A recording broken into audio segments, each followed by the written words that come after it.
Thank you. 5, 4, 3, 2, 1. Boom, and we're live. Hawaii in the house. Aloha. Good to see you. Nice to Thanks see for you. doing this. Thanks for having What me. a great place to be a congressperson. The best. You're in paradise. Yeah, it's hard to leave to go to Washington, I tell you what. That's one place, if it wasn't for the storms and the fact that it's really a volcano. Yeah. As we've seen all too evident just recently. Yeah, I have a friend who goes to the Big Island every year for Thanksgiving. And he convinced me to go 2 years in a row. It was awesome. I loved it. But then this year I'm like, yeah, I don't know, bro. It seems like it's shooting rocks into the sky and half of it's on fire. Yeah, that's been that's it. So that's my district. My district in Hawaii covers basically the whole state except for the densely populated urban corridor of Honolulu. Oh, so you're lucky. Yeah. You cover everything except the problem spot. The city. So, no, it's been tough. It's been a tough year because of those folks in the District of Puna with the volcano. Yeah.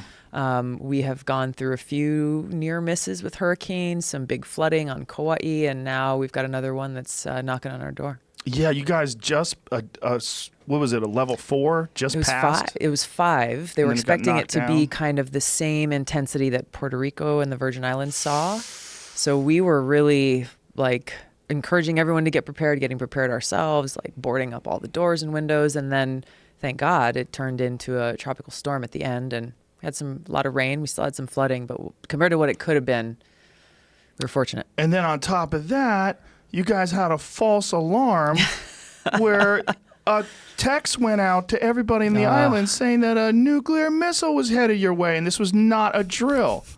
What the hell happened On top of there? all that, my gosh. I was in Washington when that happened. It was a Saturday afternoon-ish in D.C. time, early morning in Hawaii. And somebody from Hawaii sent me a screen capture of that alert that went out to over 1 million cell phones across our state saying, ballistic missile headed towards Hawaii. Seek cover. This is not a drill. Wow. Yeah. What does that feel like? I mean, until you find out that it's not. How long did it take before you found out that it wasn't real? So I immediately started thinking, so many things running through my head. I'm thinking about my parents, my husband, my family, everybody's in Hawaii. Start thinking about what's going on in the state. Is this real? Is it not real? So that was kind of the first thing. Like I kicked into gear. Like, okay, let's make sure this is legitimate. The actual threat from North Korea is a very real one, so it could very well be. It was not obvious that this was just a mistake that people should blow off, and that was what I think most of the people in the state understood as they started thinking through what do we do with the last minutes of our lives. So I called, the first person I called was our state adjutant general, who's also the head of our civil defense and the National Guard, and called his cell phone. Thank God he answered the phone.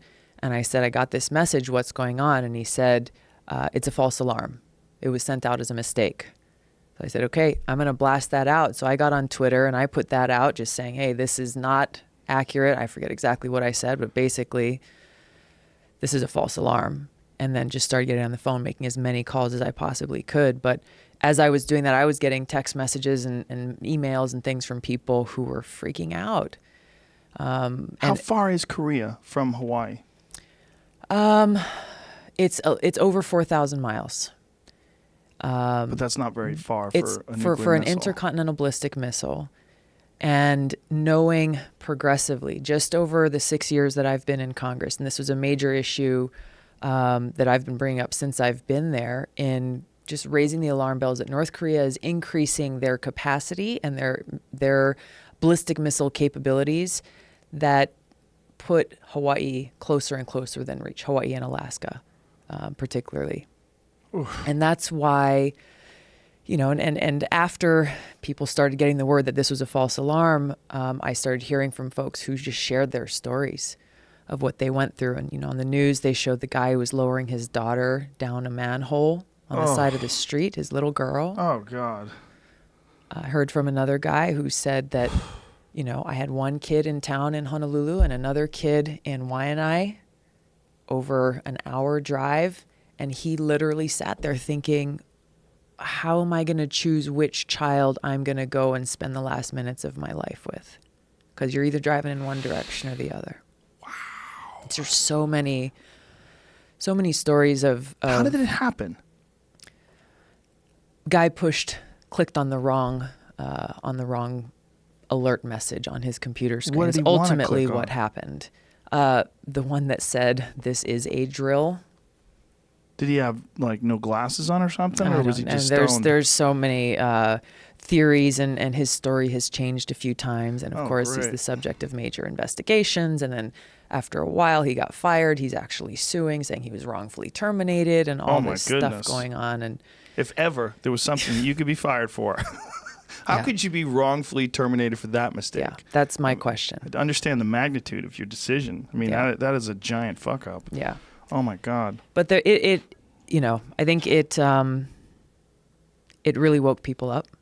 There were clear vulnerabilities in our state alert system that would even allow allow one person to have that power to do that is obviously not good. And so there are things that we're working to do just to strengthen our civil defense alert system, but also just to bring attention to North Korea and make it so that people aren't living under this threat of possibility that could be a real thing, and that alarm could come through your phone and know that you now have around 18 minutes to find good cover or say your final goodbyes. Well, it's so scary because it's such an erratic and dangerous regime. I mean, it's when you see what that guy has already done Yeah. and the people he's executed, including family members. Yeah. I mean, he's quite a maniac and a legitimate dictator in the old world kind of sense. It's very strange that he's still. I mean, you would think in the age that we live in, that would be very difficult to control an entire country the way that they've controlled North Korea for so long Yeah. since the Korean War. But Yeah. they still can do it. They are. And I think that while it may be easy to write him off as a maniac, there has also been a very consistent, there has been a consistency throughout the different regimes of the Kim family as they've developed this nuclear and nuclear missile capability, in that they are doing it to protect themselves against regime change war, essentially. And they have said it directly. Our U.S. foreign policy experts point that out, that this is the reason why they're developing this capability, because they have seen how, if you look at Libya, for example, when Gaddafi was looking at, building and acquiring nuclear weapons, he was doing so also as, to protect himself and his regime. And then he made a deal with the United States saying, okay, give up your nuclear weapons program, and we're not going to, don't worry about it. We're not going to touch you. And then, of course, we know what happened. The U.S. led this regime change war, toppled Gaddafi, and North Korea says, okay, so that's what you do when you have, a leader of a country without nuclear weapons to protect themselves. Well, it's also the consequences of that regime change is a failed state. And it's more terrifying than even when Gaddafi was in control. Exactly. I mean, I'm sure you've seen the slave trade videos from there. Horrifying. It's insane. It is horrifying that that you're watching this is it on happening. YouTube. Yeah. Right, in our lifetime. Yeah. And that this failed state has happened as a direct result of our policy there, our failed continuation of these regime change wars that we carry out in different parts of the world. Right. It's almost like we don't learn from our mistakes. And I don't know what the proper solution is. I mean, do you keep someone like Saddam Hussein or someone like Muammar Gaddafi? Do you keep them in power and let them still be horrific dictators and evil maniacs? Or do you step in and cause more damage? I mean, it's almost a lose-lose situation. It's not a good situation, but it's where we as the United States need to be pragmatic about the situation and the fact that we live in the world that exists, not some kind of idealistic world that is a fantasy. And then think about how counterproductive our acting as the world's police has proven to be in example after example after example. So yes, there are bad people in the world who do horrifying things, but is it really in our place to go in and take action and say, okay, we're going to remove this person, and then we're going to put this person in, and this is how you're going to govern this country, and really acting as the world's police. And therefore, and then as a result, as we've seen in Iraq and Libya and now in Syria, the people in those countries are far worse off than they were before. We have, and it's counterproductive for our interests as well, because we have Al-Qaeda, ISIS, and these other terrorist groups who have been strengthened directly as a result of our policies in these countries. When you talk to people in the intelligence community, what do they think? I mean, either off the record or on the record. What do they think is the solution for situations like that? Many of them are hesitant to share their own opinion because, especially in the intelligence community, their job is to report on what they're hearing, what they're gathering, the intel that they're bringing in, and so on and so forth. But you know, when you talk with folks who operate in that space, the ones who are honest and not trying to further a specific agenda or cover somebody else's bad decisions, there is a recognition of how our policies of the past decades have failed people in those countries and us. They've failed, but have they failed as bad or equally bad as if we did nothing? Like worse. Worse, for sure? Yes. Yeah. Yes. Worse for the people in those countries. Worse for the people in those countries, as well as we should be thinking about before we take any of these actions, is how does this best serve the interests of our people in this country? And these actions have been counter to those best interests. And so your question about, why do we keep doing this? Right. I think there are a lot of different things that go into that and to drive that. You know, you have the military-industrial complex that benefits and makes a lot of money off of our being in a perpetual state of war. You have a lot of other countries like Saudi Arabia, for example, who dump a lot of money into the United States and kind of try to use our U.S. military as their force to go in and do certain things in the Middle East that's more beneficial to Saudi Arabia. We see this happening in Yemen right now. Yet another example. Interventionist war, jumping in there. We're supporting Saudi Arabia and their coalition in this war that's created the worst humanitarian disaster in the world. They just bombed a school bus and killed 40 kids a couple of weeks ago in Yemen. Yemeni civilians bombed weddings in Yemen. And yet our U.S. government is not saying, hey, we're going to stop and yank all of our support for Saudi Arabia. They're continuing to do it. Now, you're a veteran. As a veteran, you've served our country. You've put yourself in harm's way. You were a part of the military. There's so many people that are making these decisions that have not done that. Yeah. Do you think that's part of the problem? Yes. And that was one of the main reasons that I ran for Congress in the first place.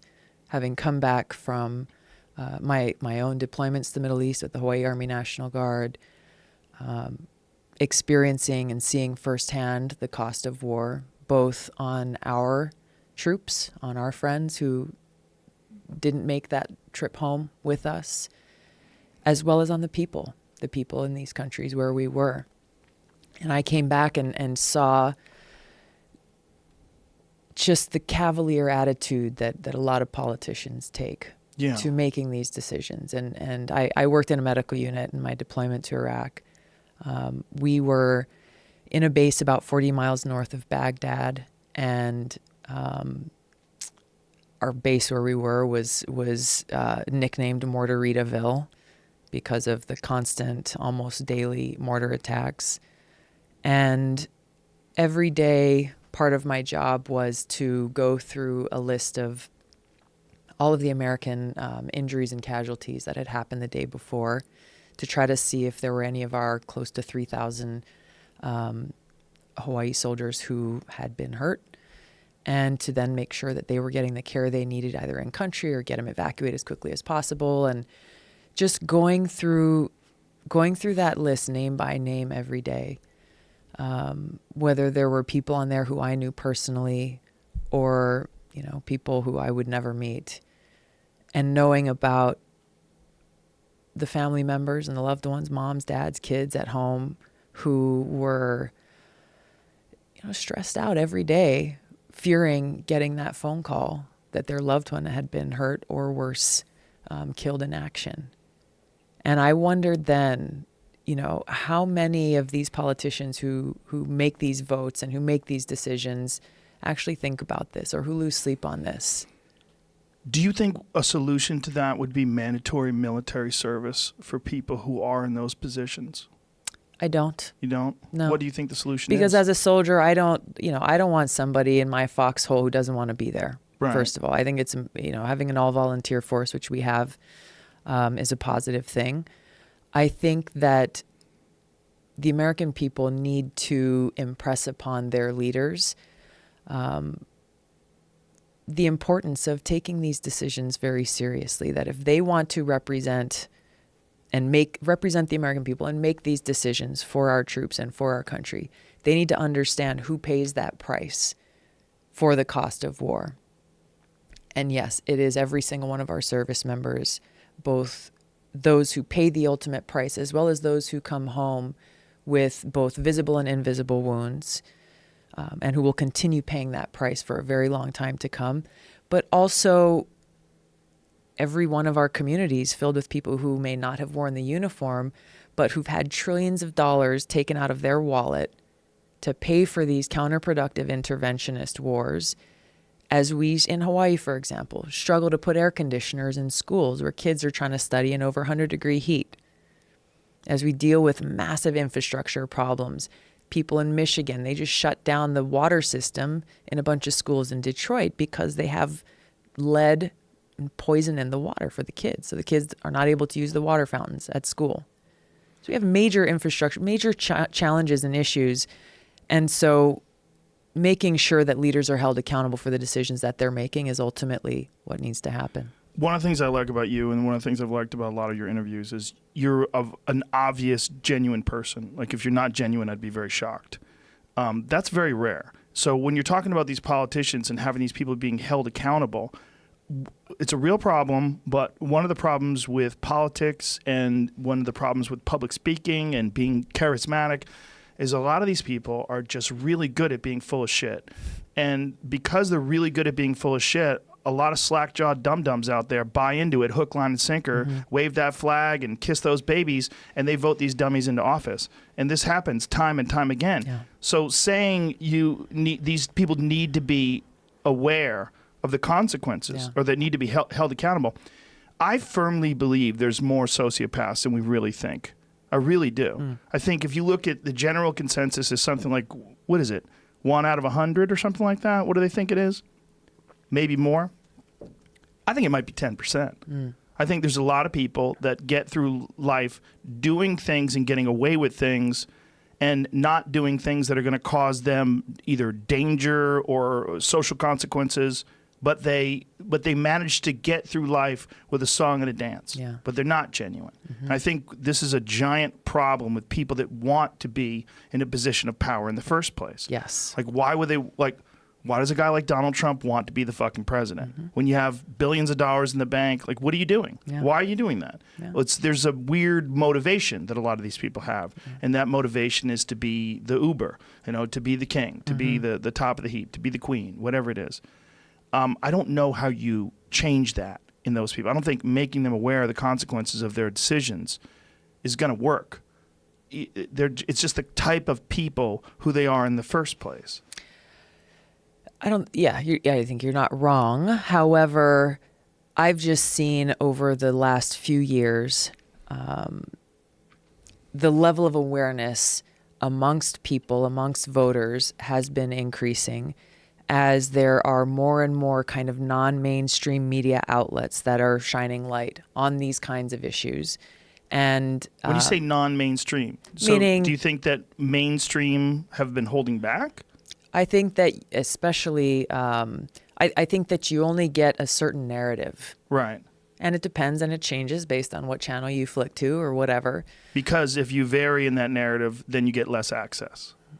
Yeah, I guess you could say that. So you get less access to the people that you want to have on those shows because that's how you get your ratings in the first place. Yeah, yeah. I mean, and that's the problem with a lot of these news channels is it is driven by ratings, and if you're bringing in differing viewpoints and differing perspectives, I don't know, maybe it affects their ratings. I don't know. I don't pay too much attention to that, but I do know that when you look at guys like Jimmy Dore, for example. Yes. Jimmy Dore talks about a lot of things that you'll never hear if you flick on the TV, on the cable news channels, and has very interesting conversations. And again, bringing facts and different things to life that people don't otherwise feel like they have access to.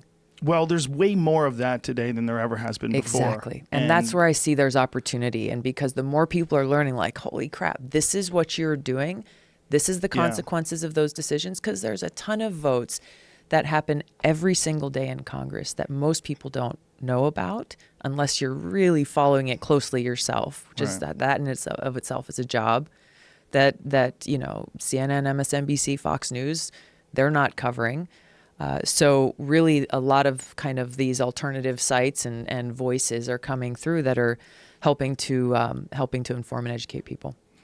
Yeah, the idea of trying to educate politicians on the consequences and what that really means, and the cavalier attitude that you were talking about, like what's a worst example of that? Like when you're talking about cavalier behavior by these people that make these decisions, like what kind of things have you seen?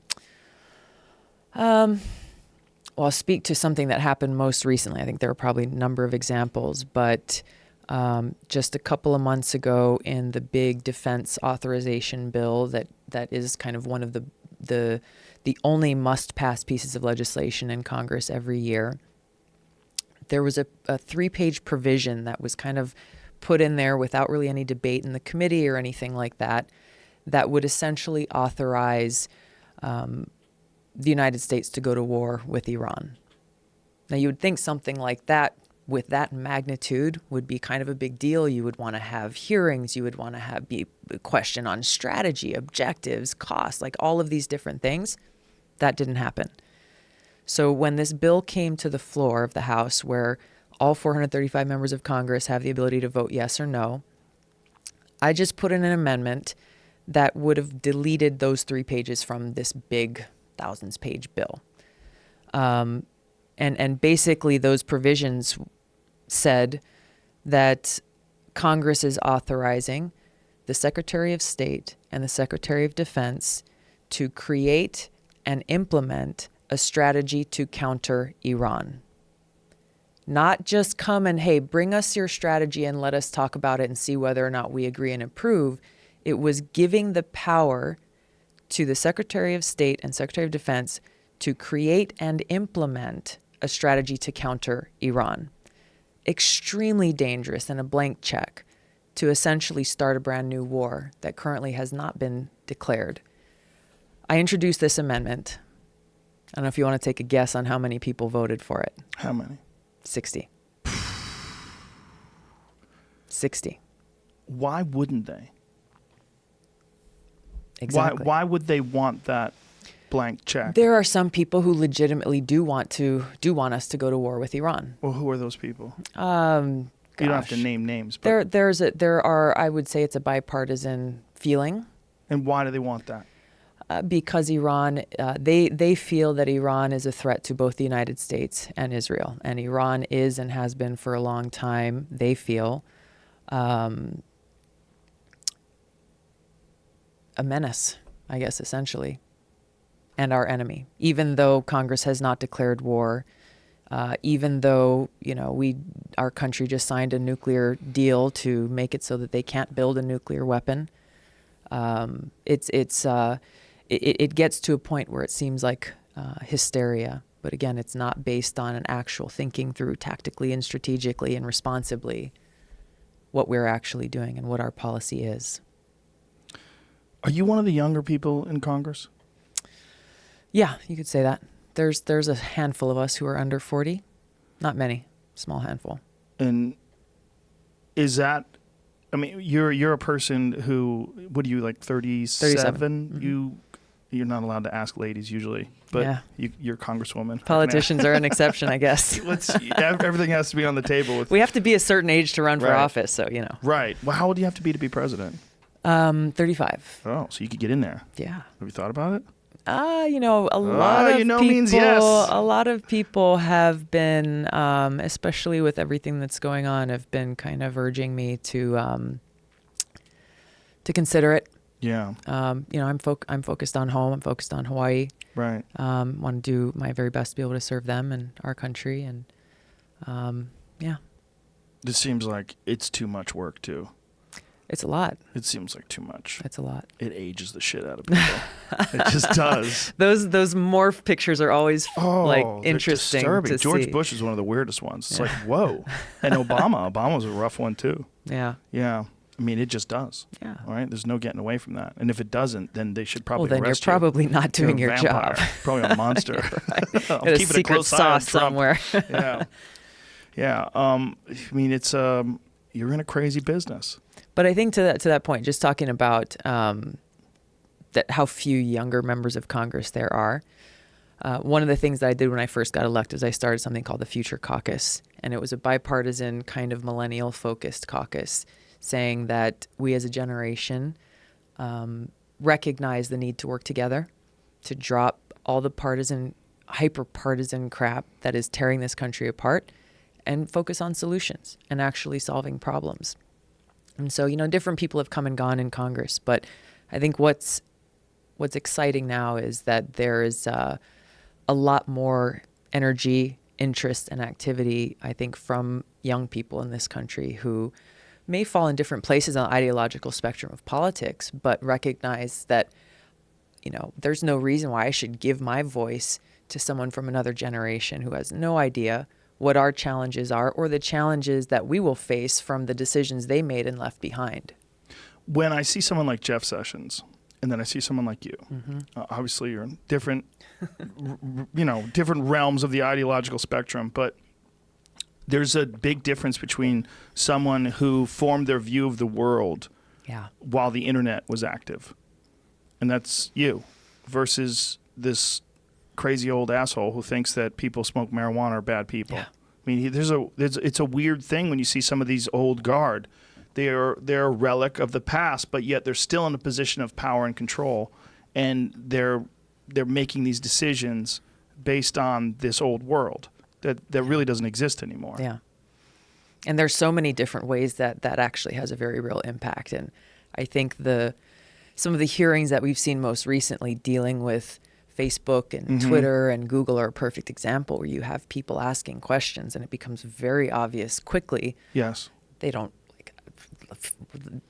know how to log into Facebook. Right. They've never sent a tweet in their lives. Some of these people are very proud that they either don't have a cell phone or they still have a flip phone, which is fine if that's your personal decision. That's fine.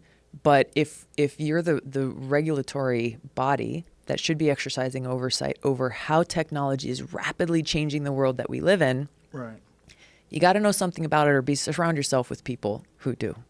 Well, especially when it pertains to selling people's privacy or using people's data to influence elections and using, the stuff that's been happening with Facebook is even more strange because I don't know how you stop. Like there was a fantastic NPR podcast about these Russian troll farms, about their jobs. People show up for work and their job is to spread misinformation and propaganda, about whatever the subject is, whatever ideological point they're trying to push through, but they're trying to influence the way people look at things, and they're targeting people's comment sections and news feeds and Twitter feeds, and they're trying to do something that injects ideas into people's minds and sways their perception and their point of view. And it's very strange when you think that a foreign country is doing this and that people from a foreign country, that this is actually a job. So it there must be some sort of a reason for this. And then when you see those people that are questioning, what's his name? Facebook guy. Zuckerberg. Jeff Zuckerberg. Not Jeff Zuckerberg. Mark Zuckerberg. Jeff Zuckerberg is the guy who runs NBC, CBS, right? What is NBC? No, is it? Yeah. I think it's NBC. No, Jeff CNN Zucker. now. Jeff Zucker. Yeah. Zev Zucker. Oh, yeah. Zucker. That's Zuckerberg. CNN. There you go. They're all anyone with the name Zuck. What a strange name. But Zuckerberg's, he was so guarded in that as well. Yeah. That I almost wanted to go, hey, stop. This Yeah. is not you, man. Yeah. Where's the real you? Yeah. This is weird. The way you're sipping water and just the way you're talking to people is so odd. Yeah. The Some of my formality of it all. Yeah. Some of my friends on that committee who actually are under 40 years old, who are members of Congress and who prepared and went in and were asking some tough questions, were very frustrated just because they didn't feel like they were actually getting many answers. First of all, a lot of kind of legalese, speaking in Yes. circles and that kind of thing. And I think when you're talking about and there's so many, I don't know, I'm kind of going in a few different directions here with these social media giants, how they're being misused to further certain agendas in different ways. But when you're talking about like these Russian troll farms that you mentioned, what is missing from all of the news coverage around this and all of the outrage about how this foreign country is trying to influence our elections, which is wrong and which the American people need to be aware of where this information is coming from, is the fact that and you're saying, why does somebody do that? Well, because this country does want to influence who we're electing, right? Yes. Like, we'd rather work with this person. We know that person's not going to be nice to us. The United States has been doing this for a very long time. Sure. In countries around the world, both overtly and covertly, through these kinds of disinformation campaigns, not even counting like the outright regime change wars, we're going to physically take you out. And I think it is very hypocritical for us to be discussing this issue as a country without actually being honest about how this goes both ways. So yes, we need to stop these other foreign countries, and Russia's not the only one, there are others, from trying to influence the American people in our elections. We also need to stop doing the same thing in other countries. Yeah, without doubt. But there's also the question is, what is Russia trying to achieve? Like, why do they want someone like Donald Trump in office versus someone like Hillary Clinton? Like, what is to be gained? And how much, how much do they benefit from that? Yeah. This is what's really one of the big questions that's going on right now. Yeah. With all the Russian hearings and the Mueller investigation and trying to get to the bottom of all this and why they did what they did and what they did. And there's many people that are blowing this off and they don't think that it's important, and the president's claiming it's a witch hunt. But it's very odd that we're having this conversation in the first place. It's never existed before in any single presidential election. There's never been talk of us or any politician that's running for president being influenced by a foreign superpower before today. It's just amazing that it took until 2016 before this became a real issue. That's true.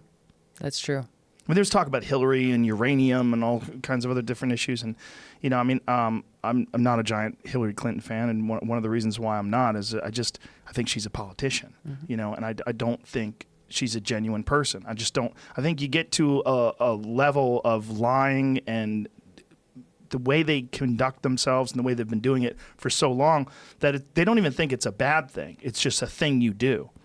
But one of the weirder ones that I ever saw from her was after the Libya, after Gaddafi was killed, where she was not on the record, but she was still being recorded. They were talking to her. You know what I'm talking about? I do. Where she said, we came, we saw, what was it? We came, we saw him, he died. What was the exact, I don't remember the exact was it. quote. Yeah.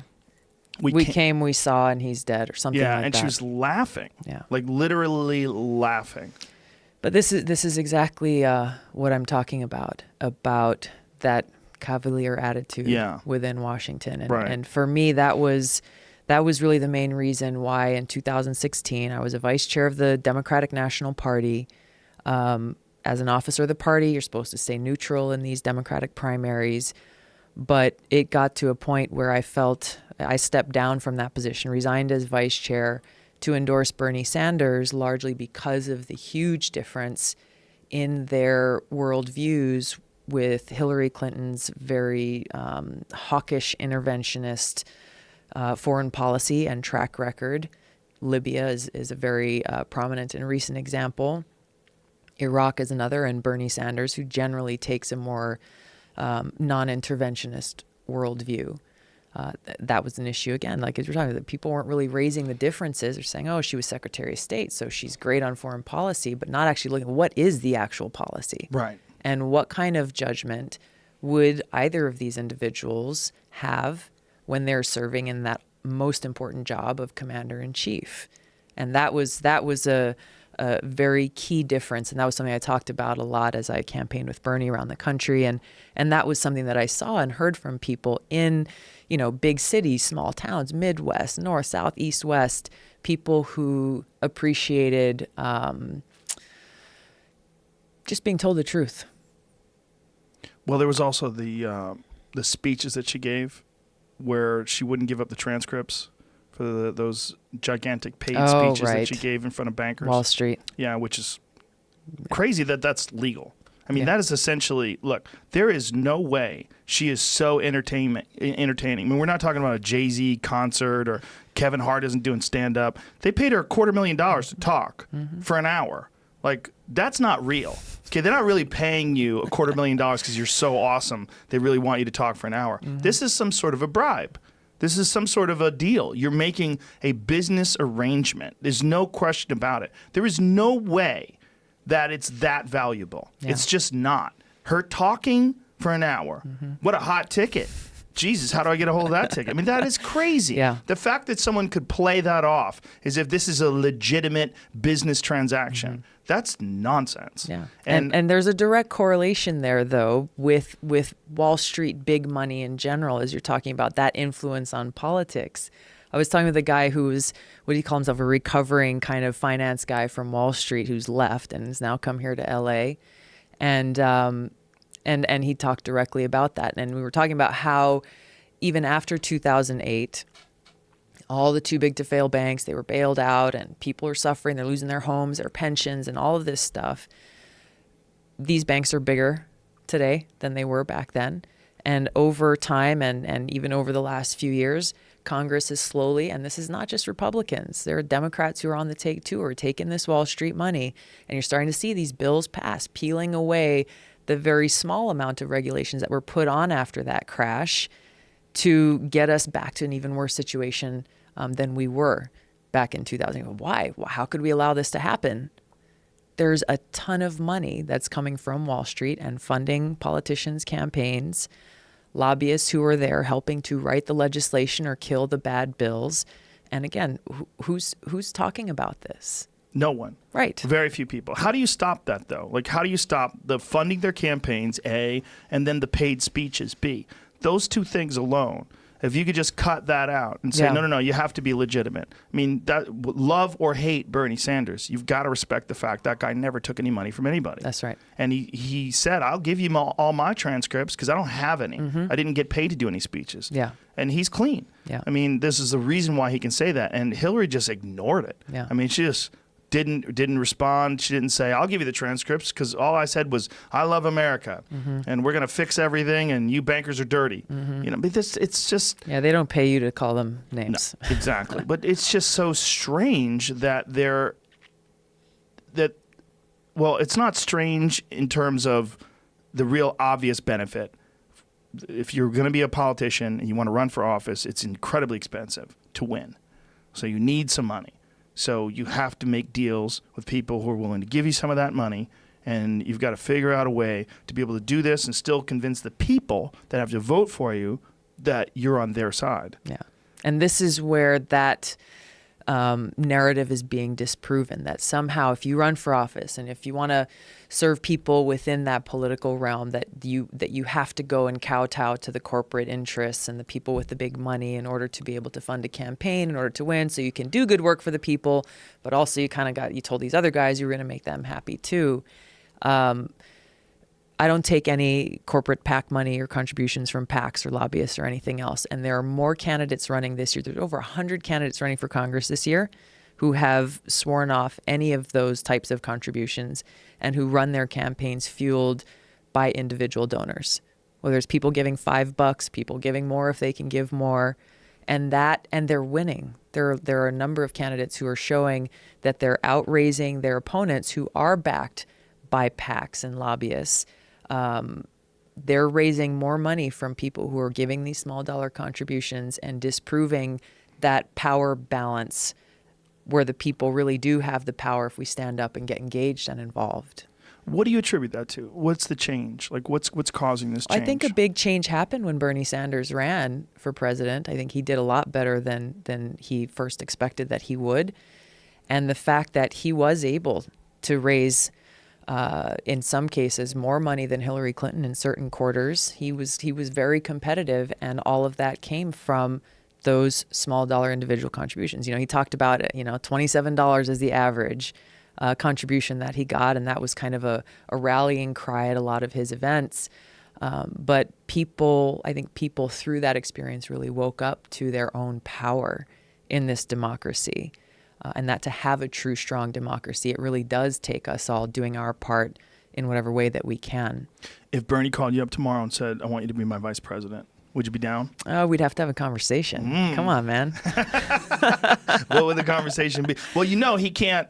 I mean, he can't run again if he doesn't win in 20, right? Yeah. I mean, it's basically, dude. I mean, unless someone invents some crazy new medical technology that reverses aging, you only have so much life in you. Yeah. But you, on the other hand, you can hang in there for 8 years. You're not saying anything, which is a yes. There's something. Your wheels are spinning, lady. Look, here's the way that I've always made my decisions. From the time I ran for the State House of Representatives in Hawaii and I was 21 years old, a lot of people said, like, what are you doing at 21? This is crazy. But I cared very much for my home, my community, about environmental issues and things that I saw were not being addressed by many leaders in our state who I felt were out of touch. And joining the National Guard and later running for Congress, I try to make my decisions based on how and where I feel like I can make the most impact. So that's what I will continue to do. Well, you definitely can make the most impact as Vice President of the United States of America, don't you think? It depends who you ask. Well, if you ask me. Yeah? Is that your opinion? I would say. Yeah, I would say that's a pretty big platform. Although that Pence guy, you don't hear a peep out of that guy. He's just kind of hiding. It's what you make of it, I guess. Just like any job, right? It's what you make of it. But it's like, isn't that a joke? Like, if you want someone to disappear, just elect them vice president? I think that's a joke. Unless you watch Veep, before. Right? Oh, yeah. That's a different story. Right. Right. Or House of Cards, too, right? Oh, yeah. I think... that's next level. Yeah. Yeah. They're going to keep going. I don't know how they're going to keep going. How. They're going to kill that guy off somehow or another. Somebody asked me when that show for the first season came out, like some of my family especially, it may have been my mother, like, honey, is that really what it's like? It's supposed to be loosely based on the Clintons. There are some quotes and some things like that Kevin Spacey had as the whip in the house. Like there were some things in there like, oh wow, I've actually heard people say that. But all the salacious stuff, like I had to comfort my mom. It's like, no, I'm not like catching the subway late at night and right. Yeah, well that's a little. It was something over the top. Yeah, that was a little ridiculous. Meet me by the subway. Yeah. Come on. Yeah. Spoiler alert. Yeah. For anybody, we didn't really say anything.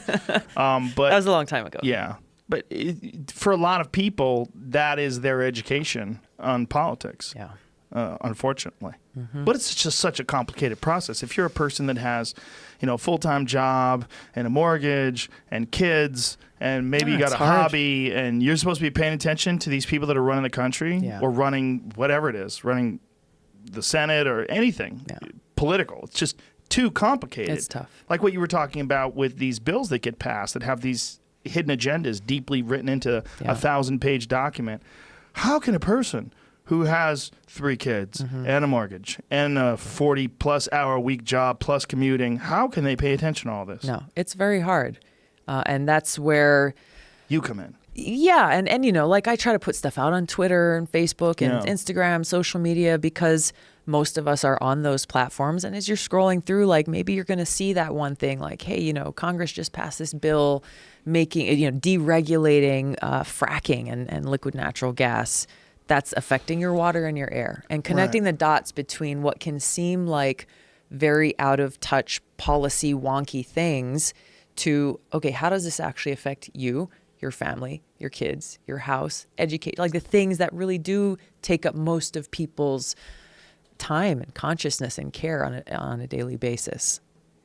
Yeah, and that's one of the more dangerous things I think about having a person like Trump as president, is that it's eroding people's confidence in the person that runs the big show. Mm-hmm.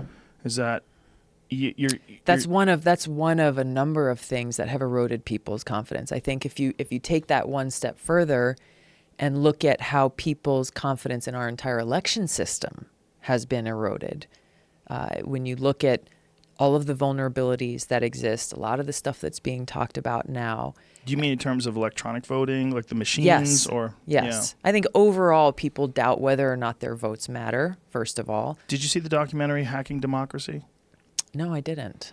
It's fascinating. And it was in regards to, what year was that? I want to say it's 2008. Was it 8? 6. So it was about Bush and Kerry, right?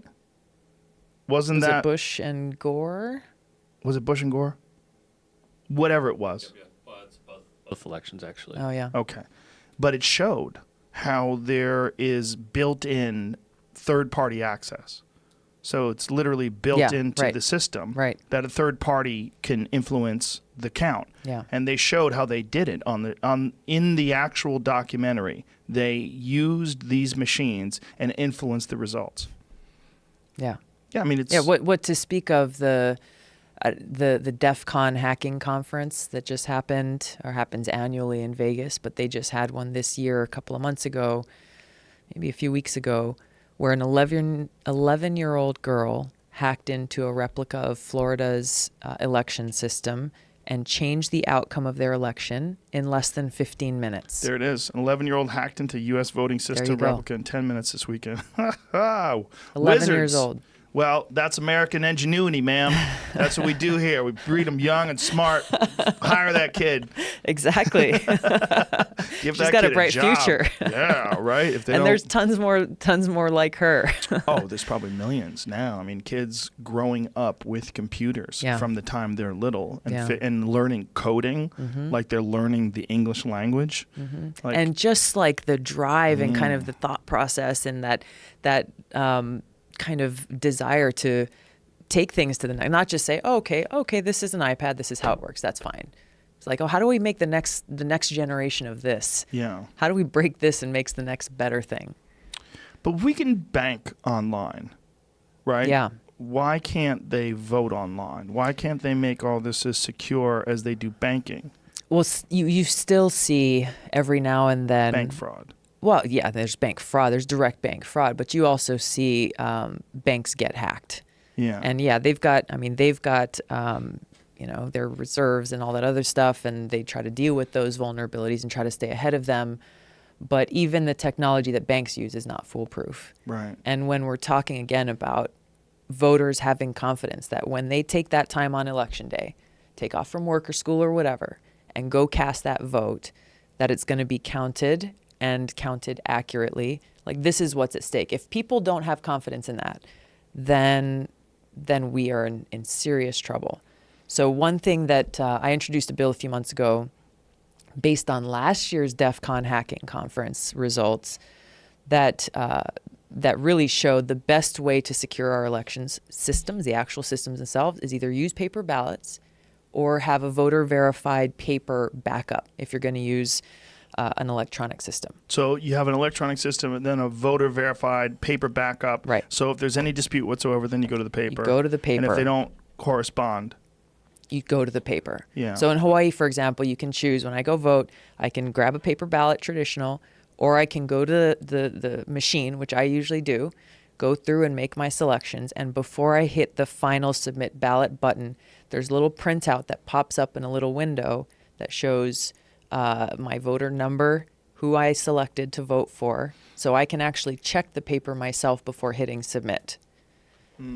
So Virginia just did this. Virginia has off-year statewide elections, so they had theirs in 2017, And after that DEF CON hacking conference happened last year, they said, we have to fix this before our election. And they did. How did they fix it? And that's what they implemented. They did paper ballots, or they did voter verified paper backups. And their elections commissioners came and testified in Congress after the elections were done. And they said that that was the first time in their entire careers that they didn't have a single complaint about the accuracy of the vote count itself, where in previous years they had. But their proof that you can, you identify the problem, this is not going to take years to fix. Like, you can action that within weeks and actually secure the outcome of these elections. That's what I've been pushing for in Congress, especially as we head to these midterms, especially as we head into 2020. But again, it goes back to the point, like, my bill hasn't gotten a vote yet. Why is that? It's a very simple, nonpartisan bill. Here's a problem. Here's a solution. We can action this now.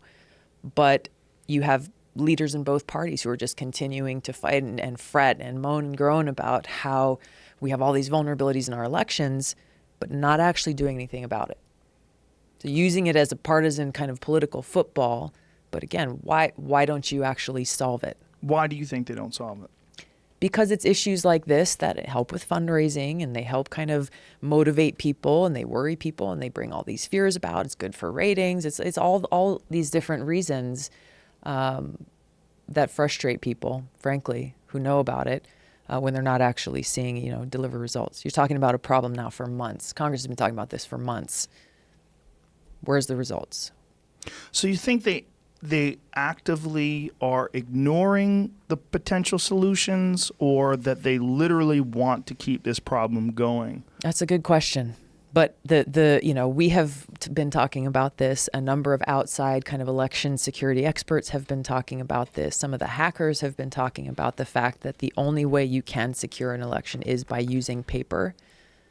I cannot come up with an excuse for why the leaders in these committees and in Congress have not actually, whether it's my bill or someone else's bill, why haven't they actually solved this? Because it's something that could potentially impact us in the coming weeks and months. Well, I remember the hanging Chad controversy. Yeah. And how many different votes got thrown out. And then there was also so many people that were denied the right to vote. Was it in Florida? Because they had either the same name or similar names with people that had some sort of a criminal record. If somebody made a typo when they put their name in the system, and then they were made ineligible. And then there was also some concern that some of that was deliberate, because so much of it was taking place in Democratic districts. Yeah, it's very disconcerting, the idea that someone would try to rig an election. Yeah. I mean, we would like to think that that is an absolutely un-American thing to think of. But people can come up with... It is an un-American thing. It is. But people can come up with very strange reasons for justification of very awful acts. Yeah. And this seems to be one of them, if they think their side is right. Well, that points to the super-delegate issue that Democrats have been dealing with, where people who have been arguing to keep the system of super-delegates, where in a state like mine in Hawaii, for example, where we've got 4 super-delegate votes, 2 for the members of Congress and 2 for the senators. Explain that to people who don't know what a super-delegate means. So this is something that is created by the political parties themselves. So the Democratic Party has been using the super-delegate system where as people are running for president, you have a certain number of delegates that go to one person or another based on that state's rules. So some states say it's winner take all. Other states say that it's proportional. So if you get 60% of the vote, that means you get 60% of the delegates. But then you have this special category of super-delegates, which there are over 700 of them. It includes all 435 members all Democratic members of Congress, Democrats in the Senate, and people who are appointed by the party leadership, both at the state and the national level. And so what we saw in my state of Hawaii, for example, is over 70% of the voters voted for Bernie Sanders, but out of those 4 superdelegate votes, he got 1, which is mine. So the superdelegates don't have to cast their votes to reflect how their constituents voted. So how did the rest of them vote? They voted for Hillary. So that puts you in a situation where, and this is not about, well, Bernie would have won without superdelegates. This is not even what that's about. This is about really looking at people casting their votes, and then you have this special group of people who are either elected or appointed who can then say, nah, I don't agree with the way that the people in my state or my district voted, so I'm just going to vote the other way, and then shift potentially the outcome of that election for that state or for the country. So did it shift it for Hawaii? Yeah. Yeah. So Hillary won Hawaii's superdelegates, but the people voted differently. And it was 70% of the people voted for Bernie? It wasn't close. It was But she won the state. And that was how you saw that's so in dirty. some states where, I think, I don't know, Vermont, there were a few other states that I remember looking at where when they were counting the votes as they were coming in, they would report one number, but if Bernie won the state, his number was 0, and then there was a certain number that was already built into Hillary's count before the votes were even finally tallied, because she had already had the declared support of those superdelegates within that state. So the Republicans don't do this. I think they may have superdelegates, but those superdelegates are required to reflect the votes of their constituencies. So they don't have the freedom to change their vote or change their mind. But this is something that I've been fighting to try to reform within our party, is to get rid of superdelegates, to make it so that we have open primaries, so that you don't have to be a card-carrying party member to vote in a Democratic primary, because that was another problem we saw across the country, where people were turned away because in some cases, well, you didn't register with the party a year ago, which is the requirement. And so have open primaries, and then you have same-day registration. If you're not registered to vote, you should be able to register to vote on the day of the election so that you can participate in our democracy. So, those things seem so clear-cut. That seems so cut and dry. But the superdelegate issue in particular, that's so disturbing. Yeah. That seems so dirty. Yeah. So there's been some progress made since then, though. Just recently, the DNC had a meeting where it was a very strong majority of people who voted to bar superdelegates from casting their own free votes in the first ballot in a presidential convention. So I don't know. It's been a long time since it's gone to the second or third ballot, but that was a major step forward to make sure that as people are going and casting their votes in these primaries, that they're not risking being overruled by, again, a group of special individuals who are elected officials, who are lobbyists, and who are party officials, and people coming from all different backgrounds. Is there any resistance to getting rid of these superdelegates? Oh, yeah. The resistance was very strong. It was not a given that this was going to pass at all. People who are very, very invested in this system. But it seems like they would have to be invested in keeping the system rigged, like making it easy to influence elections by having these few people that you can control, having influence over these people. These people have massive influence over the results of the election. That is so... It is. It's so counterintuitive to what we stand for with our democracy. Yeah. And I think there is, it's a fear of losing power, I think ultimately is what it comes down to. And you have people who said, hey, look, I've given my life to the party. I've put in all of this time and energy. I'm a volunteer. I'm doing this and all of that, which all of that is fine and it's great. But that shouldn't make it so that, as myself as a superdelegate, and I've talked about this, I shouldn't have my vote shouldn't count for any more than yours or anyone else's. And that we should be strengthening and empowering and uplifting the voices of the people rather than saying, well, this small elite group has way more power than you, so we'll see what they think about things. It's so bizarre that that's a part of the system. It just seems like that's something that should have been eradicated a long time ago. It should have been. Now, Bernie Sanders had to be fuming. Yeah. I mean, from that, and then from finding out that the DNC actively conspired to have him lose the primary, all of that. Sorry, one last thing on the superdelegates that some of those who support it have said is that it is their job to be able to save the country in case the people elect someone who isn't good. Really? That's hilarious. Yeah. That is a hilarious justification. Yeah. Oh, you know better than the whole country. Yeah. You must be super smart. Yeah. What kind of test do you have to take Yeah. to take a super delegate? To become a super delegate, what do you have to do? Yeah, it's certainly not a written test. You No, should- it's really, I mean, again, you're either an elected member of Congress or you're somebody who the party chooses. Wow. The idea that the reason to keep that is because you know better. I mean, that's essentially what they're saying. Yeah. You know better than all the people that voted. Yeah. So disrespectful to It's crazy. people. It's really crazy. Yeah. Mm. So, I mean, that's been, I think, a positive thing that has come through all of this is more people are saying, like, you know, I honestly wasn't paying a bunch of attention to super delegates before all of this. And a lot of people had their eyes opened up to say, okay, this is clearly wrong. Yeah. Why was it there in the first place? Let's do something to fix the process. Well, most people, I don't think, until this election, the general public wasn't even aware that was the case. Yeah.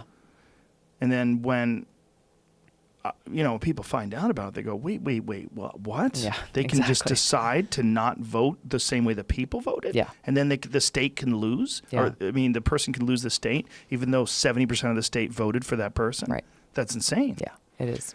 Did you read Donna Brazil's book? I didn't read the whole book. I got excerpts from it and of it.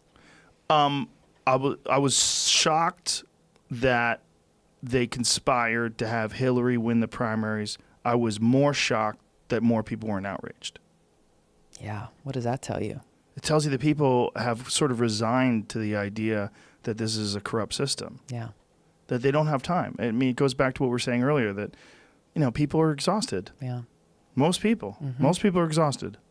And I think that's where you see a lot of the energy that came around for somebody like Bernie Sanders or somebody like Donald Trump, who are perceived as being not of the system. Yeah. But it shows us where we need to go, honestly. And you're talking about authentic, honest leaders who have integrity, and I think people are not as blind to that. Like, people can tell. Yeah. People can tell if you're being real or not, or if you're selling them a false bill of goods. I think they're better at it now. Yeah, Yeah. yeah. Paying more attention. Well, it's also there's enough footage of people now. That's, yeah. Everybody's a reporter now. Yeah, I mean, it's easy to go back and you say, well, look at this interview from 4 years ago. Yeah. When they were completely different. Like, what happened? I mean, there's also like calculated maneuvers that people do politically to align themselves with one group or another, where they realize, like, okay, there's a lot of money in being a this, that's a that. You know, Right. there's a lot of money in being a whatever it is. You Yeah. know, Republican or Democrat, or there's an angle for success. Right. Yeah. Right. That's all of those different labels and things that people are capitalizing on within the political world, I think, are the things that are turning off more and more people Right. to the politics, because then it's like, well, if you're not branded with this label, then I'm not going to talk to you, or I'm not going to have a conversation, or it's this camp versus another camp, this tribe versus another tribe, rather than like recognizing even amongst our own families and friends and communities, like we figure out ways to talk things through and find ways to collaborate, and areas where we can agree to disagree on certain things, but we can do that with, what we in Hawaii call aloha, and with respect, Yeah. and actually find a way through to move forward. There's a lot of things that have been discussed in terms of the future of economics, in particular, with regards to artificial intelligence and Yeah. automation and these radical changes that are probably coming whether we like it or not. And one of the things that's been discussed as a potential solution to some of the economic woes is a universal basic income. Mm-hmm. Have you studied this? I'm studying it now. I'm looking at some of the places that have or are currently kind of launching pilot projects. I know there's a European country that did a 2-year pilot, and then they decided not to go down that route. I think there's so yeah. I'm taking a hard look at this, because there are strong arguments, I think, on both sides. We got to look and see what what would the effects actually be? Yeah, I'm torn on it as well. I'm very open to the idea of it because I think that we very well could run into a situation where millions of people are almost instantly out of jobs, and there's no solution for that. And then Out of jobs by their choice, or out of jobs by automation, oh, out of right, jobs right, by yeah, artificial intelligence taking exactly. over their positions. Right. Yeah, I mean, this is a real problem. Yeah.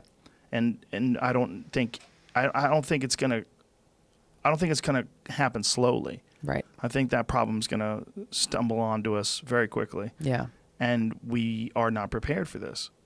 And then there's a problem psychologically. People say that, well, if you just give people money, you take away their ambition and their will. And one of the things that makes America great is that people hustle, and that you give a bunch of people money that they don't earn, and they're going to be lazy. Yeah. I mean, this is the different counter arguments, and I think there's another one that points to if you look at how much taxpayer dollars are spent on like Section 8 housing or different affordable housing programs, on food stamps, on kind of these different social welfare programs. How much are we spending on overhead to administer those programs? And so would it make more economic sense to just kind of compile all of those benefits into one package and just give people a check instead of piecing it out through all of these different things? And would we actually save money as a country by doing so? And the argument to incentivize productivity, even amongst people that are accepting universal basic income, I believe, is to let them keep it no matter what. So the idea is, even if you make $10 million a year, you're going to still get X amount of dollars per month as universal basic income. And you can choose to donate that to causes of your choice. But if you're a person who's concerned that this is going to somehow or another stifle people's motivation to get jobs, because if you get a job, then they won't get that money, which is the case with welfare. Yeah, right. The idea that it's very difficult to get someone, when you're giving them free money, to say, look, you're going to have to work harder and then you're going to get less. They're going to go, why would I work harder? So the idea is, and I believe Elon Musk is one of the ones that came up with this, well, don't take away the money. Like, everybody gets it no matter what. You can choose to do whatever you want with it, but the way to incentivize action and productivity is to make that money just universally available to everyone. Yeah, I guess it's the universal aspect of that. Yeah. You know, I mean, I kind of believe that, I mean, just culturally, people, and we were talking about these young kids, for example, you know, I mean, they're not getting paid one thing or another, but just their drive and their interest and kind of their intellectual direction. I don't know. I think people are not necessarily lazy by nature, and I think there's something to be said for wanting to actually get things done. And I think you open up, rather than saying, well, we've just got to, our purpose is just to work in a job. You maybe broaden that spectrum to where your purpose in life is not just to work a good paying job, but actually have meaning and purpose to what you're doing with your life. That's best case scenario, right? Yeah. Best case scenario with universal basic income is you give people the opportunity to pursue their dreams. Right. Yeah. I mean, I think that in large part, maybe the problem is planting the seed in young people at an early age that you're not supposed to just try to make money to survive. That here's your money to survive. Just what do you want? Right. What do you want? How do you think you would best fit in this world? Like, what is your contribution?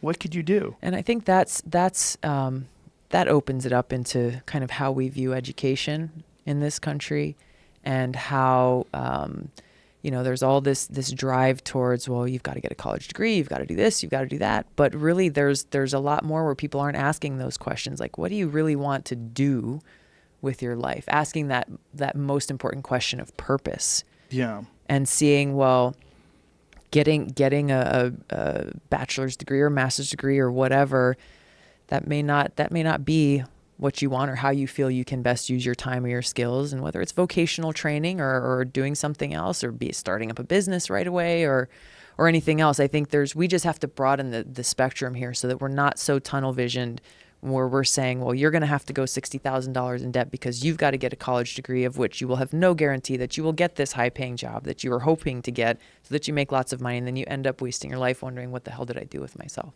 That's a very good point, because I think the system that we have in place is not perfect, but yet we're not fixing it. Right. We're not changing it, and college education is essentially subsidized, and you have so much money that these kids are in debt with by the time they graduate. I mean, I had a friend who made it through medical school, and by the time he got out, he owed more than $250,000.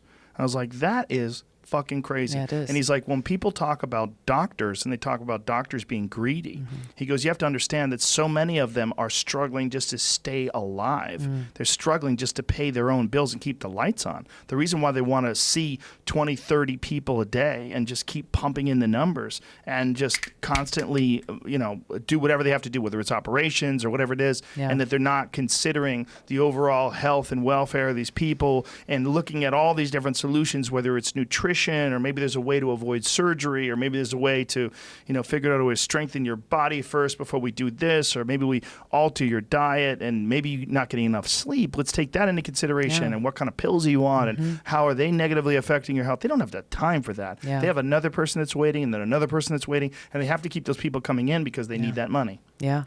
It's bananas. It is. And that's where, whether we're talking about the cost of education, or the cost of healthcare, for that matter, when we look at technology and how we can both bring down cost and improve quality in these areas, I think there's tremendous opportunity.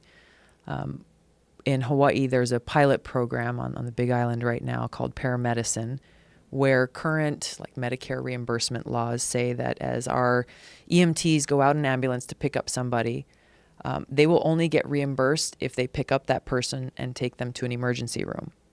So never mind if that person needs to get their prescription drugs refilled, which happens. They'll call 911 for that if they're living out in the boonies somewhere and they can't get to where they need to go. Or if that person needs to see a mental health professional or a social worker or anything else. So this idea of paramedicine that we're working on, trying to build and actually change some federal policy to help support is really look out for what does this person actually need, and not just shove them into this healthcare system that drives up the cost for everyone, and also use technology to do that. So I was asking him, okay, so you're not going to be able to physically bring a social worker with you on all these calls. That's not how you're going to economize your cost here. He said, oh no, we bring an iPad with us. So there's a social worker at the clinic, and then we can dial them in and they can FaceTime with the person whose house that we've gone to if that's the service that they need, and they can start helping connect them to resources. So that's where you're able to help kind of both bring down costs, but also making sure that we have the services accessible to those who need them. Well, that's a fantastic idea, just to avoid the trips to the doctor for rudimentary things. Right. But one of the things that Bernie Sanders brought up when he was running for president that I thought that was very, very intriguing was the possibility of free education. And, obviously we have public schools when it comes to high school and junior high school and all that other stuff. But the idea of a public full education through university to your degree, do you think that's possible? I think it's possible, but I think it doesn't get to the root cause of the problem, which is the cost of education. And I think that if you write that ticket, then you are at risk of then these education institutions just saying, okay, so if you are guaranteeing X number of dollars for a student to go through and get that education, then we're going to adjust our costs to make it meet that amount. Or if it's a blank check, then they'll know that they have a blank check. So we have to get to the root cause of these challenges, whether it is education or healthcare. We have to get to the root cause of why are these costs being driven up so dramatically, and not just say, well, we're going to pay for everything without actually dealing with the fact that things are not affordable as they are. Well, how did education get to a point where you could go bankrupt with any other kind of debt and you're no longer required to pay that debt? So if you owe credit card money, you lose your house, whatever it is. But if you owe money because of a college loan, you owe that money until you're dead. Yeah. That is strange. Yeah. I mean, it's one of the weirder things that we have in our culture is that we saddle these young, ambitious people with insurmountable debt. Right. And that there are institutions that are really making a lot of money Yes. off of this, Right. off of the interest. Attached to it. They've become addicted to this money. Right. And this is a part of the system, and they're profiting off of it, and they don't want it to go away. And somehow or another, they've talked someone into passing these laws that make these kids stuck with this bill no matter what happens in their life. Yeah. You know, get in a car accident, no longer take care of yourself, tough shit, pay that bill. Mm-hmm. I mean, it's really mafia-like. Yeah. Back into the financial industry. Yeah. It's really, when you pull the veil back on kind of the crony capitalism that exists in this country, then you start to see and connect how it really impacts people's lives in so many different ways and how it affects the policies in our country. What was Bernie's solution for that when he wanted to institute some sort of a free education system for higher education? How did he envision that? I don't know his bill chapter and verse, but I believe it was focused on public colleges, not private institutions, and that it was by levying some sort of tax on Wall Street to pay for it. Yeah, that was the big criticism, that everything was going to be tax. But an inefficient system is going to chew up a lot of your tax dollars. So people were thinking their hard-earned dollars were going to go to some bureaucracy and a bunch of red tape and horse shit and too many people that are working, doing too many different things just to try to keep jobs going. Yeah. That's the fear, right? Yeah. That's the big Republican fear. Yeah. In particular. I mean, I think the focus on Wall Street, I think, is a very specific one. However, as you're looking at possible funding and tax sources, but again, I mean, I just point to sound bites can catch fire easily, but getting to the root cause of how we solve some of these problems is really what we need to do. How are we delivering education to people? Why is it that these colleges? Why is it the cost of education has gone so far up and really in an uncontrolled manner? We look at healthcare. Why is it that these prescription drug companies can raise their prices hundreds, if not thousands of % on life-saving medication for people? Why is it that doctors are not required to go through any kind of nutrition training as they get their certification? They go through their medical school. When you look at how closely connected diet is and what people put into their bodies to the kinds of major sicknesses that are rampant in our communities, like diabetes, for example, you're not seeing that connection where you have doctors who are trained even a little bit in nutrition, and how connecting that kind of preventive medicine and using food as medicine does not even play a partial role in a lot of the Western medicine that's delivered today. It is strange, but is this the business of the federal government to get involved in how doctors are educated? I mean, how do you fix that without getting your hands into everything? Because obviously we would like to believe that medical schools know more about how to raise doctors than you or I. Mm-hmm. But when the government pays a lot of money to help take care of people and make sure that they have access to education, especially those who don't have money. And so it is our responsibility to try to do what we can to help improve that system, to make it so that it's affordable, and to look at these preventive health measures. I have yet to get a good answer from anyone in a medical school or in that field about why. I'm not even talking about you have to become a licensed nutrition professional, but just having this basic education that will help them better take care of people. Why that doesn't exist. Well, it's also bizarre that, I mean, it's such a complicated thing, especially diet and nutrition. It's so complicated that even nutritionists don't agree.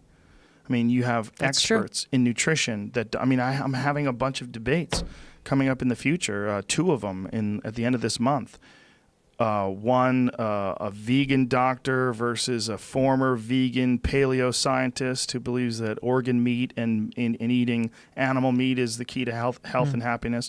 The vegan obviously believes that that's not the case. And, there's people that believe in high carbohydrate, low fat, Oh, yeah. and low carbohydrate, All the high different fat. diets that are out there. It's so hard. Yeah. And then there's the reality that every person physiologically varies. Yeah. Oh, absolutely. But I mean, I'm just talking about like the basics. Sugar, Yes. alcohol. Yes. Yeah. And there are folks, some friends of mine in Waimanalo in Hawaii, who have a little cafe and a farm, and their goal is to be able to feed healthy food to their community.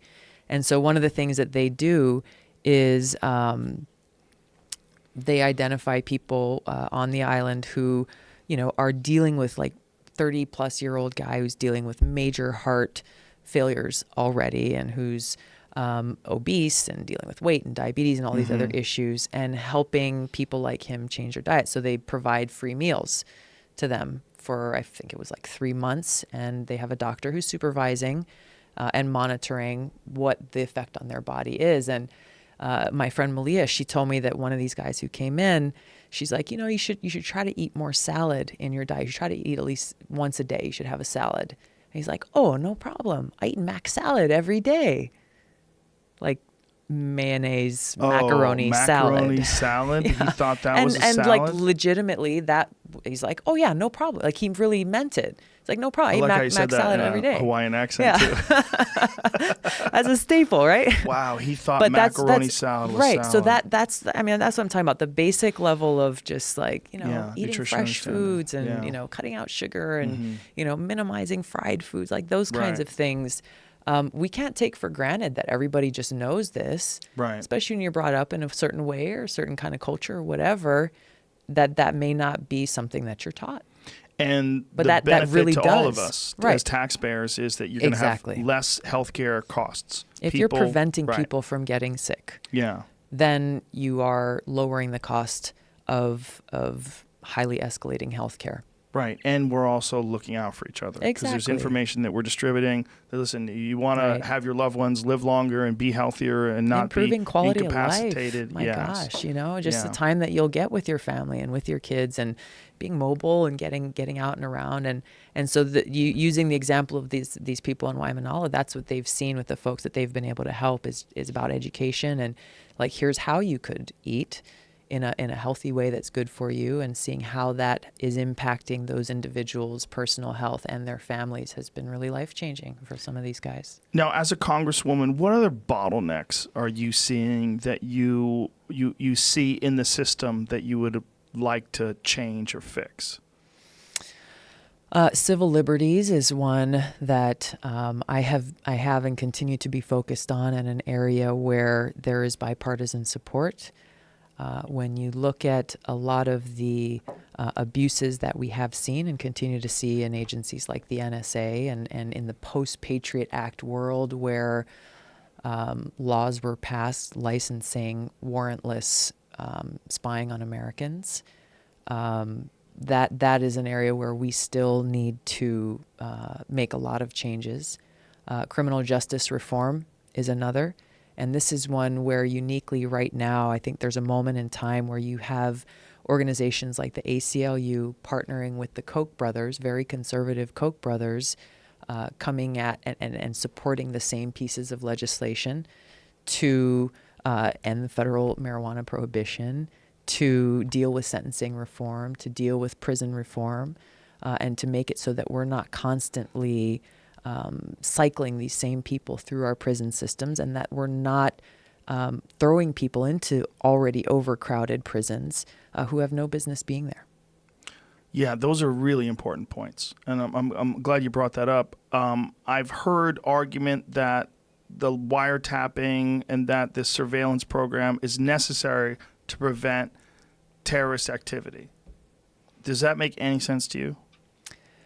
It is the most often used argument. The point here is that it is illegal to spy on Americans without a warrant. So if you have somebody that has raised some level of suspicion, then as a law enforcement officer or agency, we're protected by our Constitution in this way, Right. where you have to do the tough work of building your evidence and actually getting a warrant to do this. But there have been example after example how this has been grossly abused, and how, whether it's our cell phone records that were being gathered en masse by the NSA or other things, we're seeing that because of the Patriot Act, there are the loopholes that have been created that have allowed these agencies to exploit that. There's also some weird rules where, like, if you get pulled over, they can't ask you for your PIN number for your phone, but they can use your thumbprint to access your phone. I didn't know about that one. Yeah, see if that's accurate. I'm pretty sure it is. I believe it pertains to whatever the crime is. I don't think they could do it if you got caught speeding, but I think if they believe that you're involved in something that may or may not be a felony, that they can check your phone. And there's actually these devices that they've been selling to police departments that allow them to crack into iPhones, which are supposedly incredible. I'm sure you've heard this. Yeah. I mean, why else would they have that? Unless, I mean, if you need a warrant to access someone's iPhone, I mean, you're going to go to whatever federal jurisdiction that's involved in that, that they would have some sort of device. But police departments are looking to get this technology. How's it go? Accurate. I'm accurate? Yeah. Okay. So they can access your phone with your thumbprint. So they can go, give me your hand, Tulsi. Bam. And then they got into your phone. Oh, look at that. Pictures of you naked. I'm not going to ignore those. And I'm going to, look at this. Police can force you to use your fingerprint to unlock your phone. Like, what? How is that? Strange. Who are these? There's no difference. Well, the problem is, and this is good and bad, cops are people, okay? They're just you and I, and they're just folks that have a very difficult job and a very high level of responsibility. But why would you allow them to decide whether or not they can go into someone's personal property and view their information and look at their emails, look at their text messages, and make a determination as to whether or not this person's involved in illegal activity without a judge and a search warrant? Right. That's crazy. And without cause. Yeah, I don't know if this is post-Patriot Act. Is this because of this, or is this just one of the things that happens sometimes is that technology accelerates at a rate where we don't have laws that are pertinent to that technology? That's also a problem. And there's some legislation that we've worked on that we are continuing to try to get passed to try to help get that to help get the laws caught up with where we are today. And there's one bill that we have that deals with emails, for example, where it's against the law to open up someone else's mail, but it's not necessarily against the law to open up someone else's email. That seems crazy. Because the law was written back when handwritten letters or letters sent through the U.S. Postal Service was the only way people communicated, and it has not been updated to this day. That seems crazy. Yeah. What are your feelings on private prisons?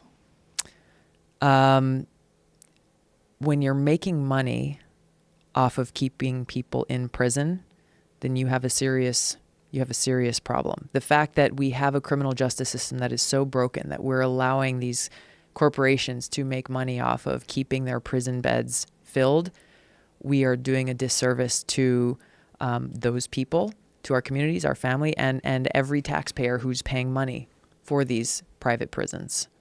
I mean, it seems an obvious conflict of interest. Exactly.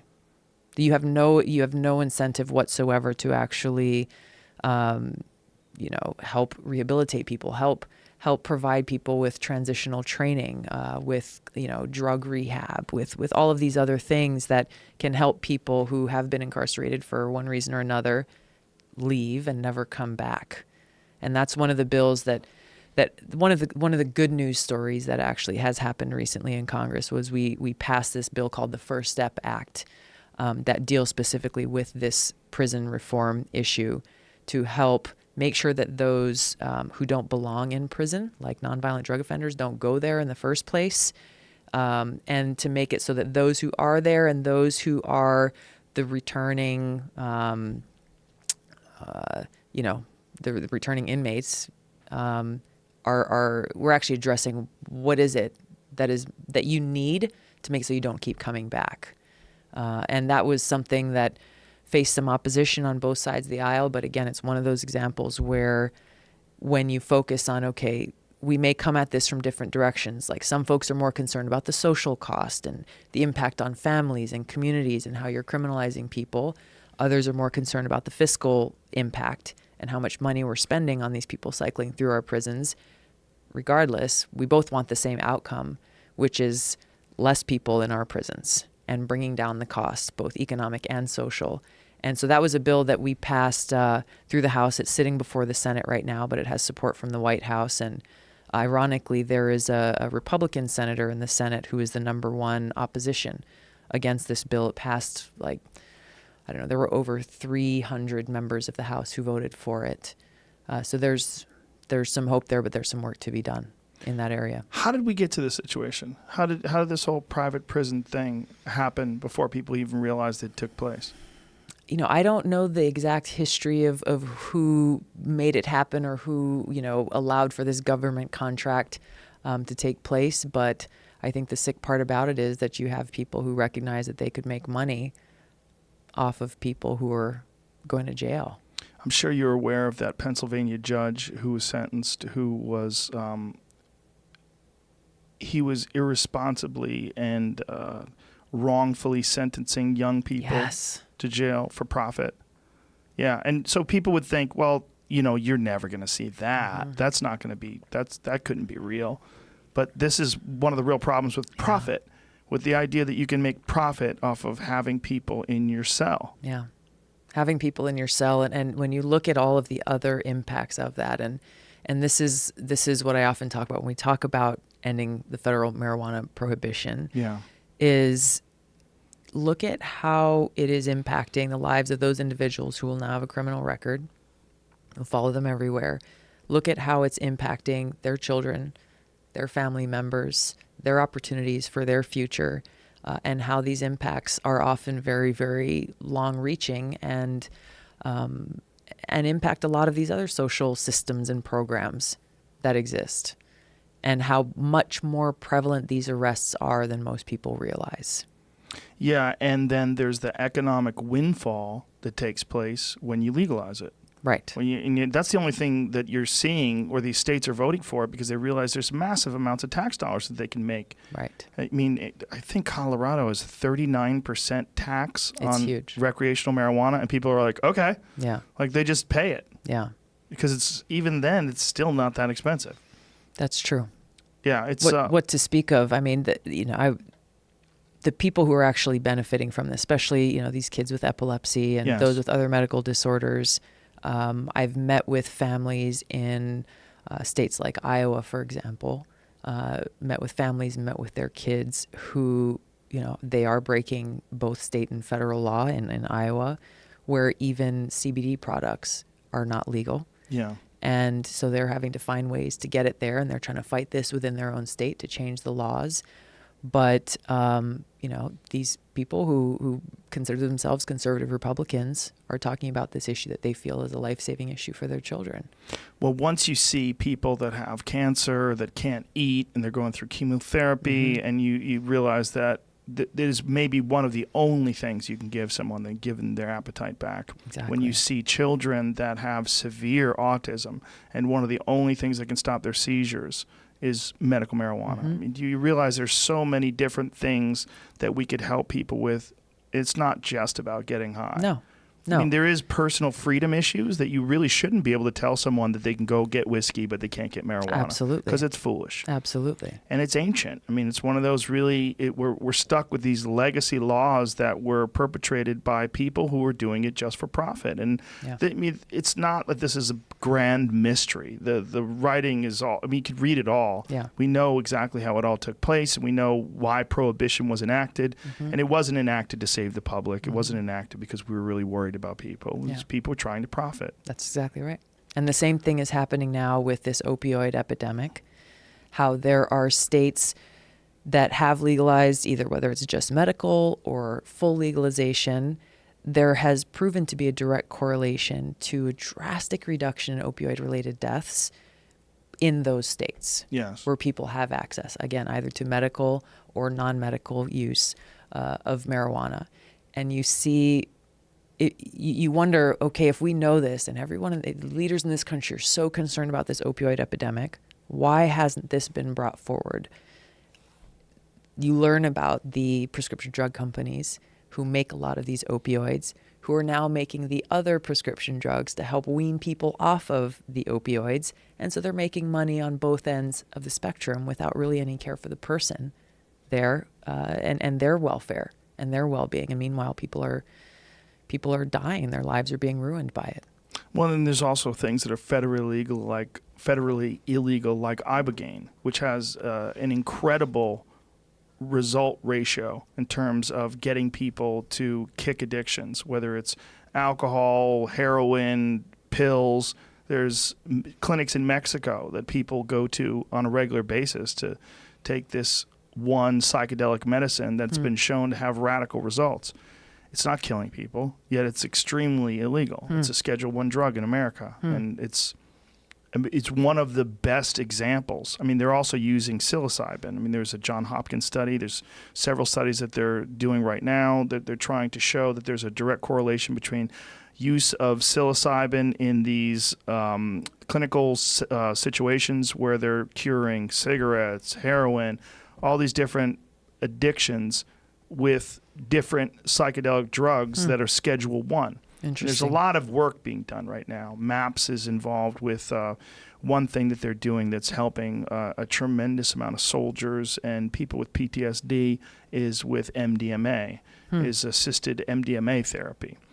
And there's a lot of these that are being explored now where people had demonized these particular drugs or plants, and they were thought to be something that would ruin your life. Right. And now they're realizing, no, these, like many things, can be used or abused, and that there's solutions for a lot of our problems. Yeah. But there's a lot of resistance to this. There's a lot of resistance in particular from, the resistance about CBD is one of the dumbest ones of all time. Yeah. Because CBD is non-addictive, non-toxic, Exactly. not hurt, and massively beneficial to so many people, whether it's helping them with anxiety, alleviation of pain and stress. I even got Ted Nugent on it. Really? Yeah. Ted's never done anything with anything that it had anything to do with hemp or marijuana.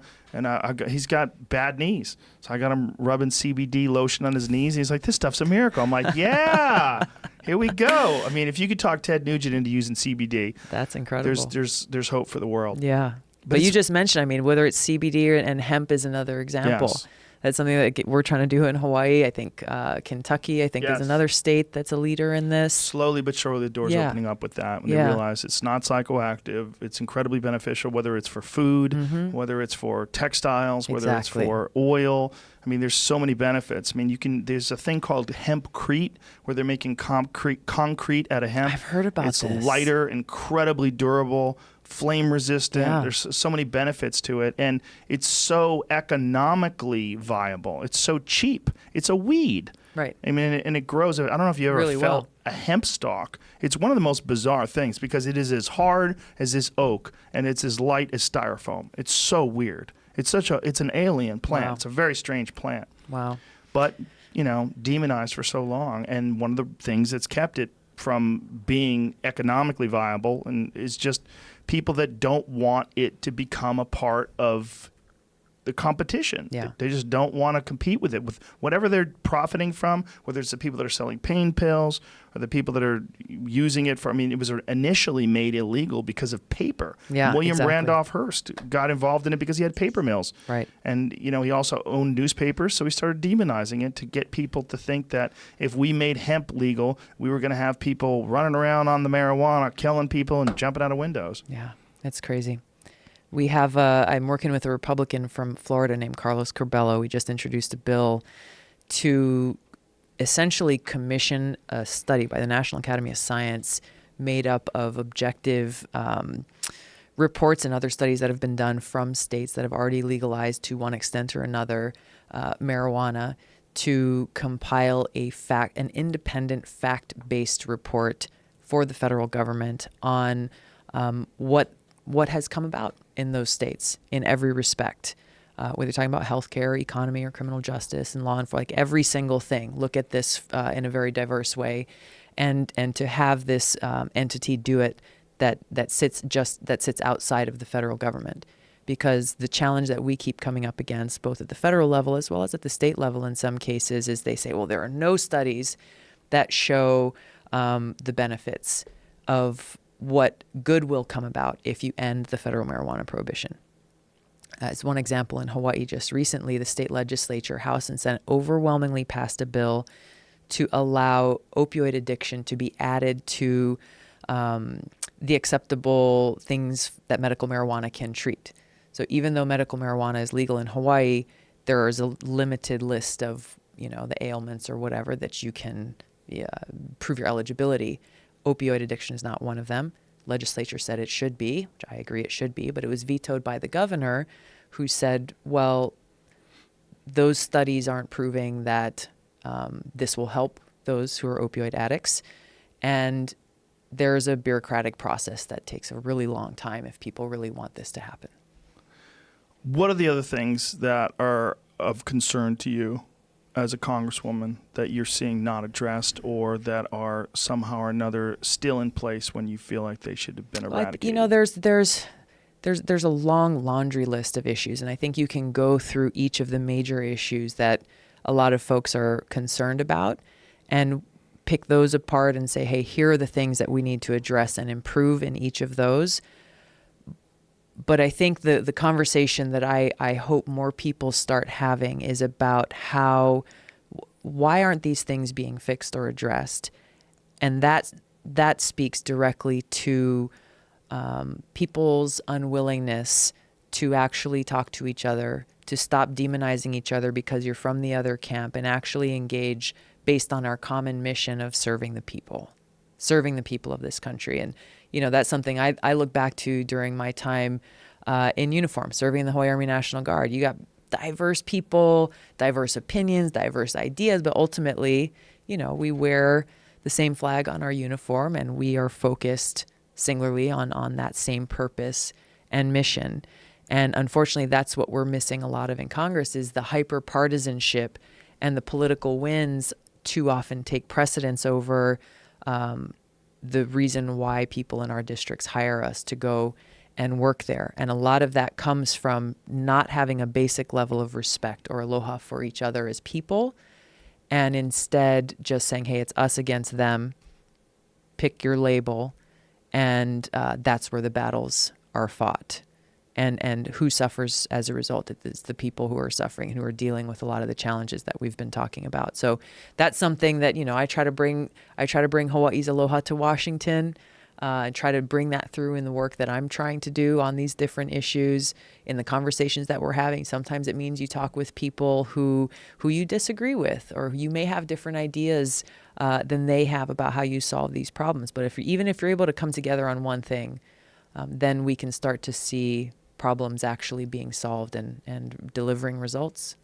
Well, what I saw from you in video is exactly what I've seen from you in person. You're a very genuine person. You're very intelligent, and you give me hope. You give me hope that there are politicians that are legitimately in it for the right reason, and that they have a real vision of how to fix things. So thank you. Thank you. And thanks for being here. Pleasure talking to you, Really Joe. appreciate it. Thanks so much. Tell people how to find you online. I am on social media at Tulsi Gabbard, Instagram, Twitter, Facebook. all of those things. And you can go to my website, which is votetulsi.com. Go there. Vote Tulsi. Thank you. Maybe she'll be president. Aloha. Let's close with aloha. There you go.